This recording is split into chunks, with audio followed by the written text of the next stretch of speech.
1857 का विद्रोह, the revolt of 1857। 1757 में प्लासी युद्ध के बाद अंग्रेज़ों ने भारत में अपने उपनिवेश की शुरुआत की। ब्रिटिश उपनिवेश का प्रारंभिक उद्देश्य अधिकतम आर्थिक व व्यापारिक लाभ कमाना था, जो कालांतर में भारत को कच्चे माल का निर्यातक और तैयार माल का आयातक बनाने तक केंद्रित हो गया। वहीं जहां एक तरफ भारत का तेजी से विऔद्योगिकरण हुआ तथा भारतीय समुदाय की कृषि पर निर्भरता अब पहले से और अधिक बढ़ गई, वहीं दूसरी तरफ भारी भरकम कर, जमींदारों के अत्याचार व अंग्रेज़ों की भूनीतियों के कारण किसान समुदाय भी निम्नतम स्थिति में पहुंच गया। कच्चे माल के निर्यात को बढ़ावा देने के लिए कृषि के वाणिज्यीकरण पर बल दिया गया, जिसमें नील, कपास, अफीम, चाय, जूट, कॉफ़ी इत्यादि के उत्पादन हेतु कृषकों को मजबूर किया गया। कृषि के वाणिज्यीकरण से खाद्यान्न में कमी आई, जिससे अकाल की बारंबारता बढ़ने लगी। परिणाम स्वरूप देश में अंग्रेज़ों के विरुद्ध जनाक्रोश बढ़ता गया, जो 1857 में एक व्यापक जन विद्रोह के रूप में भड़क उठा। तो हम लोग देखते हैं 1857 का स्वतंत्रता संग्राम। 1857 के विद्रोह का आरंभ 10 मई 1857 को मेरठ की कंपनी में भारतीय सिपाहियों द्वारा शुरू हुआ, जो धीरे धीरे कानपुर, बरेली, झांसी, दिल्ली, अवध आदि स्थानों तक फैल गया। इसकी शुरुआत एक सैन्य विद्रोह के रूप में हुई, परंतु कालांतर में उसका स्वरूप बदलकर ब्रिटिश सत्ता के विरुद्ध एक जनव्यापी विद्रोह का हो गया। याद रखें, 10 मई 1857 को मेरठ में। आगे बढ़ते हैं और देखते हैं कि 1857 के विद्रोह के कारण, राजनीतिक कारण। 1857 की क्रांति के राजनीतिक कारणों में लॉर्ड वेलेस्ली की सहायक संधि तथा लॉर्ड डलहौजी का व्यक्तिगत सिद्धांत प्रमुख था। वेलेस्ली की सहायक संधि के अनुसार भारतीय राजाओं को अपने राज्यों में कंपनी की सेना रखनी पड़ती थी। सहायक संधि से भारतीय राजाओं की स्वतंत्रता समाप्त होने लगी और राज्यों में कंपनी का हस्तक्षेप बढ़ने लगा। लॉर्ड डलहौजी की राज्य हड़प नीति या व्यक्तिगत का सिद्धांत द्वारा अंग्रेज़ों ने हिंदू राजाओं के दत्तक पुत्र लेने के अधिकार को समाप्त कर दिया। वैध उत्तराधिकारी नहीं होने की स्थिति में राज्यों का विलय अंग्रेजी राज्यों में कर लिया जाता था। लॉर्ड डलहौजी द्वारा विलय किए गए राज्यों का क्रम, ये काफ़ी इम्पोर्टेंट है, इसे आप याद करें। सतारा 1848, सतारा 1848, जैतपुर संबलपुर 1849, ठीक है, जैतपुर संबलपुर 1849, बघाट 1850, बघाट 1850, उदयपुर 1852, उदयपुर 1852, झांसी 1853, नागपुर 1854, करौली 1855, अवध 1856। एक बार फिर से पढ़ें, सतारा 1848, जैतपुर संबलपुर 1849, बघाट 1850, उदयपुर 1852, झांसी 1853, नागपुर 1854, करौली 1855, अवध 1856। तो ये सभी क्या थे कि लॉर्ड डलहौजी द्वारा विलय किए गए राज्यों का क्रम है, ठीक है। आगे बढ़ते हैं कि रियासतों के विलय के अतिरिक्त पेशवा नाना साहब की पेंशन रोके जाने का विषय भी असंतोष का कारण बना। रियासतों के विलय के अलावा नाना साहब की पेंशन रोके जाने का विषय भी असंतोष का कारण बना। डलहौजी ने 1855 में करौली को भी अपनी व्यक्तिगत नीति के तहत विलय किया था, किंतु बोर्ड ऑफ कंट्रोल ने मान्यता नहीं दी, फलतः इसे वापस लौटाना पड़ा। तो यह भी पूछा जा सकता है कि व्यक्तिगत की नीति के तहत करौली को कब इसे व्यक्तिगत नीति के तहत विलय किया गया था? 1855 में। लेकिन बाद में क्या हुआ कि इसको वापस लौटाना पड़ा, क्योंकि बोर्ड ऑफ कंट्रोल जो निदेशक ये जो नियंत्रक बोर्ड था, बोर्ड ऑफ कंट्रोल, हाँ, नियंत्रक बोर्ड, तो नियंत्रक बोर्ड के मान्यता प्राप्त नहीं होने से 1855 में जो करौली का विलय किया गया था उसे वापस कर दिया गया। अब देखिए अवध का विलय। 1856 में अवध का विलय कुप्रशासन के आधार पर किया गया। आपको पता होगा क्योंकि डलहौजी की हड़प नीति यहाँ लागू नहीं हो रही थी। इसके लिए अवध के रेजिडेंट स्लीमैन से रिपोर्ट मांगी गई, किंतु उसने ऐसा करने से इनकार कर दिया और कहा कि अंग्रेज़ों के लिए उसका नाम किसी अन्य चीज़ों से ज़्यादा महत्वपूर्ण है। ठीक है, बाद में इसे आप समझे कि अवध के रेजिडेंट स्लीमैन से रिपोर्ट मांगी गई, किंतु उसने ऐसा करने से इनकार कर दिया और कहा कि अंग्रेज़ों के लिए उनका नाम किसी अन्य चीज़ों से ज़्यादा महत्वपूर्ण है। बाद में आउटरम को वहाँ रेजिडेंट बनाकर भेजा गया और इसी के रिपोर्ट के आधार पर 1856 में अवध का विलय किया गया। ठीक है, विलय के बाद हेनरी लॉरेंस को अवध का रेजिडेंट बनाया गया। प्रशासनिक कारण देखें तो अंग्रेज़ों ने भेदभावपूर्ण नीति अपनाते हुए भारतीयों को प्रशासनिक सेवाओं में सम्मिलित नहीं होने दिया तथा उच्च पदों से भारतीयों को हटाकर ब्रिटिश लोगों को नियुक्त किया। अंग्रेज भारतीयों को उच्च सेवाओं हेतु अयोग्य मानते थे। इन सब बातों से क्षुब्ध होकर भारतीयों में आक्रोश का भाव जागृत हो चुका था, जो 1857 की क्रांति के रूप में सामने आया। अंग्रेज न्याय के क्षेत्र में भी स्वयं को भारतीयों से उच्च और श्रेष्ठ समझते थे। भारतीय जज किसी अंग्रेज के विरुद्ध मुकदमे की सुनवाई नहीं कर सकते थे। अंग्रेज की न्याय प्रणाली पक्षपातपूर्ण, दीर्घावधिक व खर्चीली थी, अतः भारतीय इससे संतुष्ट नहीं थे, जो 1857 के विद्रोह के जनाक्रोश का एक कारण बना। डलहौजी ने तंजौर तथा कर्नाटक के नवाबों की उपाधियां जब्त कर ली। याद रखें कि 1857 क्रांति से पूर्व तंजौर और कर्नाटक यहाँ के नवाबों की जो उपाधियां होती थी इसे जब्त कर ली थी। मुग़ल शासक बहादुर शाह को अपमानित कर लाल किला खाली करने को कहा गया था और लॉर्ड कैनिंग ने घोषणा की कि बहादुर शाह के उत्तराधिकारी मुग़ल सम्राट नहीं बल्कि सिर्फ राजा कहलाएंगे। परिणामतः मुग़लों ने क्रांति के समय विद्रोहियों का साथ दिया। आगे है प्रशासनिक कारण में कि प्रशासन संबंधी कार्यों में योग्यता की जगह धर्म को आधार बनाया गया, जिसमें ईसाईयत की धर्मांतरण पद्धति का प्रसार हुआ, जिससे आम जन में विद्रोह की भावना उत्पन्न हुई। 18वीं सदी के उत्तरार्ध से ही अकालों की बारंबारता ने ब्रिटिश प्रशासनिक तंत्र की पोल खोल दी।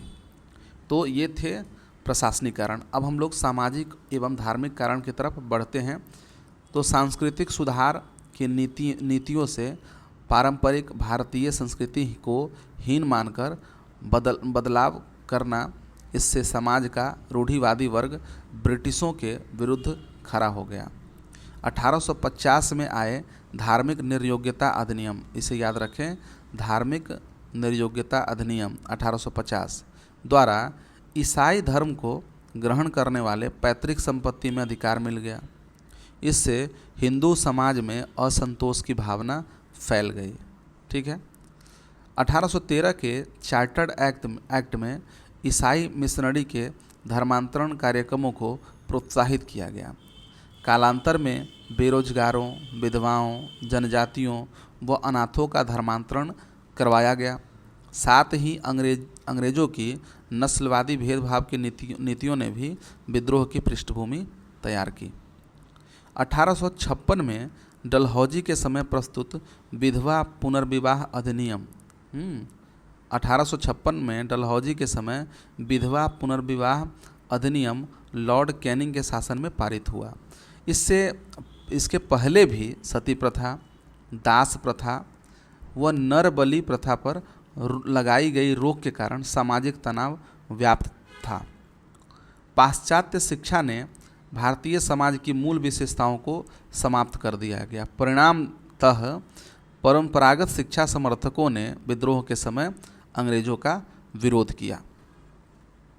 आर्थिक कारण, ब्रिटिश भू राजस्व नीतियों यथा स्थायी बंदोबस्त, रैयतवारी तथा महालवारी व्यवस्था आदि के द्वारा किसानों का जमकर शोषण हुआ।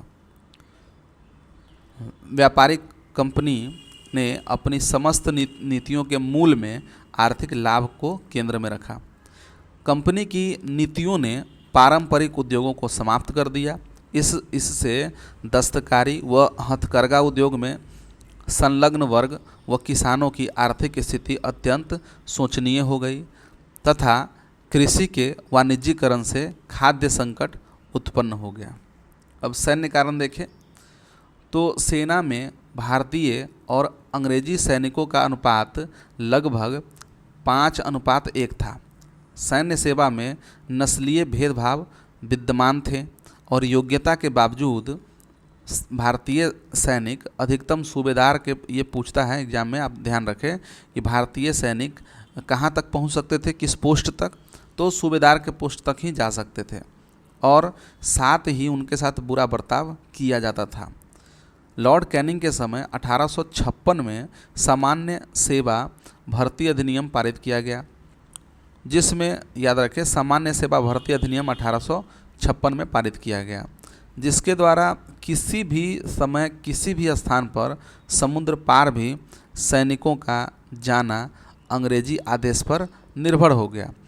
यह भारतीयों के सामाजिक धार्मिक मान्यताओं के खिलाफ था। और आगे देखें कि 1854 में डाकघर अधिनियम लाया गया।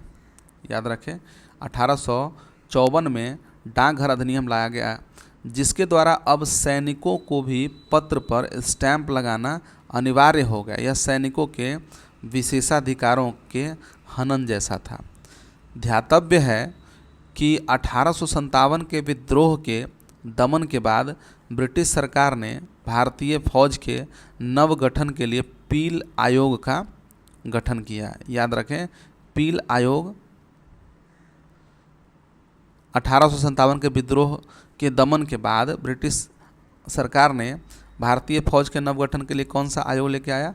पील आयोग, जिसमें सेना के रेजिमेंटों को जाति, समुदाय और धर्म के आधार पर विभाजित किया गया। इसलिए आप आज सुनते हैं पंजाब रेजिमेंट, गोरखा रेजिमेंट, ये सब। खैर, अब हम देखें इन सभी कारणों के बाद तात्कालिक कारण जो आग में घी डालने का काम किया। तो तात्कालिक कारण क्या थे? तो दिसंबर 1856 में सरकार ने पुरानी लोहे वाली बंदूक जैसे ब्राउन बेस के स्थान पर न्यू इनफील्ड राइफल, ठीक है, न्यू इनफील्ड राइफल के प्रयोग का निश्चय किया। इसमें लगने वाले कारतूस के ऊपरी भाग को दांत से खोलना पड़ता था। बंगाल सेना में यह बात फैल गई कि कारतूस की खोल में गाय और सूअर की चर्बी का प्रयोग किया जाता है। अतः इससे हिंदू और मुस्लिम सैनिकों को लगा कि चर्बीदार कारतूस का प्रयोग उनके धर्म को नष्ट कर देगा।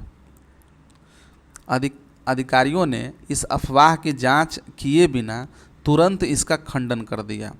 कालांतर में यह बात सही साबित हुई कि गाय और सूअर की चर्बी वास्तव में वुलिच शस्त्रागार में प्रयोग की जाती थी। याद रखें, वुलिच शस्त्रागार में प्रयोग की जाती थी।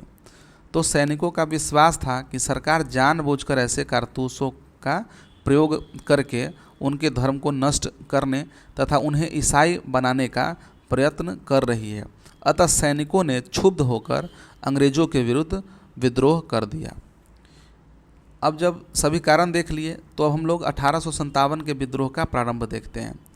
तो 29 मार्च 1857 को चर्बी लगे कारतूस के प्रयोग का विरोध 34वीं, याद रखें 29 मार्च 1857, 29 मार्च 1857, 29 मार्च 1857 34वीं रेजिमेंट, यह भी याद रखें 34वीं रेजिमेंट, ठीक है, बैरकपुर के सैनिक मंगल पांडे, एकदम याद रखें 29 मार्च 1857 34वीं रेजिमेंट और सैनिक मंगल पांडे, बैरकपुर के सैनिक मंगल पांडे ने पहला विरोध किया, विद्रोह की शुरुआत कर दी।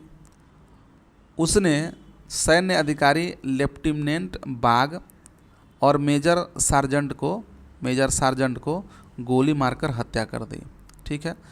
8 अप्रैल 1857, याद रखें 29 मार्च 1857 को इन्होंने विद्रोह किया था, ठीक है, और इससे कितने दिन के बाद, मात्र 10 दिन के बाद ही 8 अप्रैल 1857 को सैन्य अदालत के निर्णय के बाद मंगल पांडे को फांसी दे दी थी।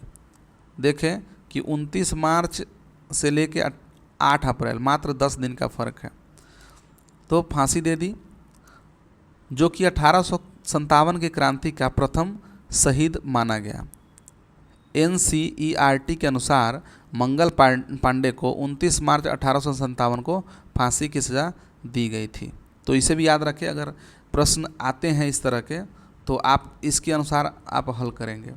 NCERT में 29 मार्च 1857 ही दिया हुआ है, जबकि अन्य स्रोतों से कितना है कि 29 मार्च को इन्होंने विद्रोह किया था और 8 अप्रैल 1857 को इनको फांसी दी गई थी, ठीक है। आगे बढ़ते हैं। 1857 के विद्रोह के दौरान बैरकपुर में कमांडिंग ऑफिसर हैरसे था, ठीक है। 1857 के विद्रोह के दौरान बैरकपुर में कमांडिंग ऑफिसर कौन था? हैरसे, ठीक है, ये हैरसे कमांडिंग ऑफिसर था। 10 मई 1857 को मेरठ छावनी में तैनात भारतीय सेना ने चर्बी युक्त कारतूस के प्रयोग से इनकार कर दिया एवं अपने अधिकारियों पर गोलियां चलाई और विद्रोह प्रारंभ कर दिया। इस समय मेरठ में सैन्य छावनी का अधिकारी जनरल हेविड था, ठीक है। तो हैरसे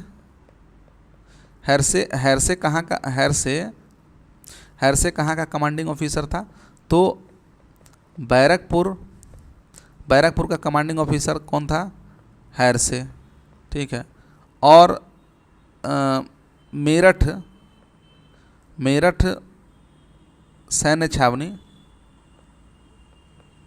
छावनी का अधिकारी कौन था? हेविड।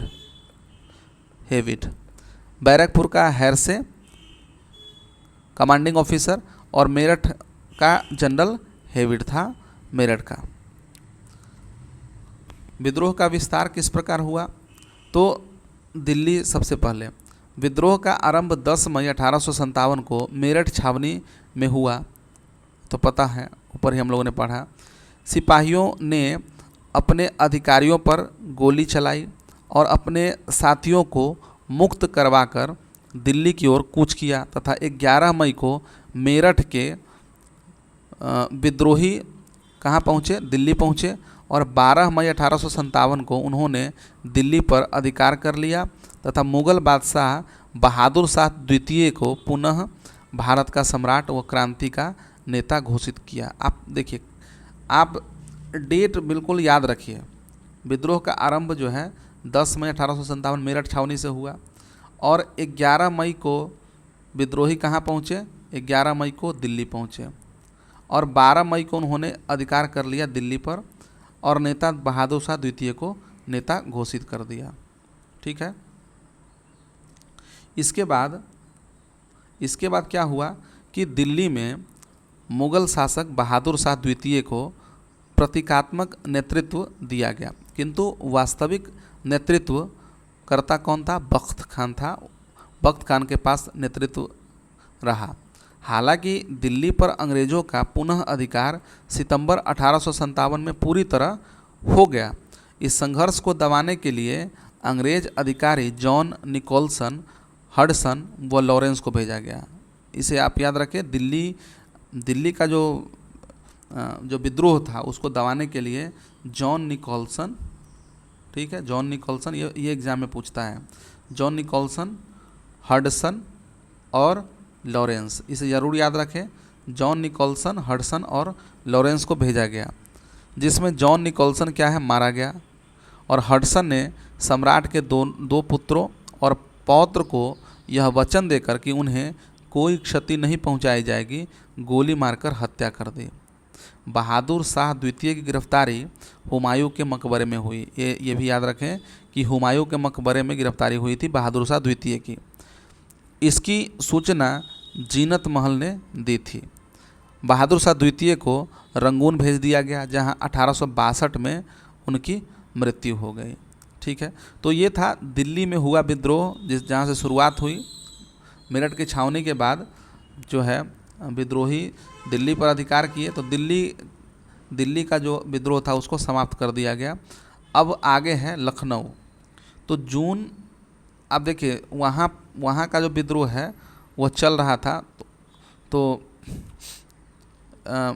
कब शुरू हुआ, वो मई में 12 मई से प्रारंभ हुआ था। और यहाँ देखिए यहाँ लखनऊ में प्रारंभ कब हुआ, तो जून 1857 में विद्रोह का प्रारंभ बेगम हजरत महल, ठीक है, महक परी के नाम से भी जानी जाती थी बेगम हजरत महल, उनके नेतृत्व में हुआ। उन्होंने अपने अल्पायु पुत्र बिरजिस कादिर को नवाब घोषित कर दिया तथा अपना प्रशासन स्थापित किया। ठीक है, chief commissioner Henry Lawrence Lucknow में स्थित ब्रिटिश रेजिडेंसी की रक्षा करते हुए मारा गया। अंत में कैंपबेल ने मार्च 1858 के विद्रोह को दबाकर लखनऊ पर पुनः कब्जा कर लिया। तात्या टोपे के नेतृत्व में चिन्हट के पास अंग्रेजी सरकार को हराया गया और हैवलॉक मारा गया। कालांतर में ब्रिगेडियर जनरल नील भी लखनऊ में मारा गया। तो ये था लखनऊ में हुआ विद्रोह।